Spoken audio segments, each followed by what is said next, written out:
അസ്സലാമു അലൈക്കും. ഇന്ന് നമ്മൾ എളുപ്പത്തിൽ ഒരു ഡ്രാഗൺ ചിക്കനാണ് ഉണ്ടാക്കുന്നത്. അതിലേക്ക് നമ്മൾ ചിക്കൻ്റെ ബ്രസ്റ്റിൻ്റെ എല്ലില്ലാത്ത പീസ് എടുത്തിട്ട് നമ്മൾ അതിലേക്ക് 1 ടീസ്പൂൺ കുരുമുളക് പൊടി, 1/4 ടീസ്പൂൺ ഉപ്പ്, എന്നിട്ട് അത് മിക്സ് ചെയ്ത് വെച്ചതിന് ശേഷം ഒരു ബൗളിലേക്ക് 1/4 കപ്പ് മൈദ, 3 ടേബിൾ സ്പൂൺ കോൺഫ്ലവർ, 1/2 ഗ്ലാസ് വെള്ളം, എന്നിട്ട് നന്നായി മിക്സ് ചെയ്ത് വെക്കുക. മിക്സ് ചെയ്തതിന് ശേഷം നമ്മൾ ആദ്യം മിക്സ് ചെയ്ത് വെച്ച ചിക്കൻ ഇതിലേക്ക് ഇട്ട് കൊടുക്കട്ടോ. എന്നിട്ട് വീണ്ടും മിക്സ് ചെയ്യുക. അരമണിക്കൂർ വെയിറ്റ് ചെയ്ത് വെക്കുക.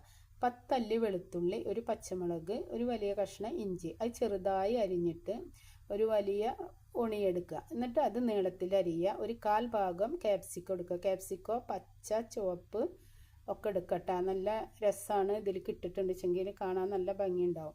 എന്നിട്ട് അതിന് ശേഷം ഒരു ഇത്തിരി ഉപ്പ്, അതേപോലെ തന്നെ സോയാ സോസ്, അതേ അളവിൽ tomato sauce, 1 teaspoon vinegar, 1 teaspoon പഞ്ചസാര. നമുക്ക് ഇതിൽ ഗ്രേവി വേണമെന്നുണ്ടെങ്കിൽ 1 ടീസ്പൂൺ കോൺഫ്ലവർ എടുത്തിട്ട് 1/2 ഗ്ലാസ് വെള്ളത്തിൽ നമുക്ക് ഇതിൽ ഒഴിച്ചു കൊടുക്കട്ടോ. അപ്പോൾ ഗ്രേവി ഉണ്ടാവും.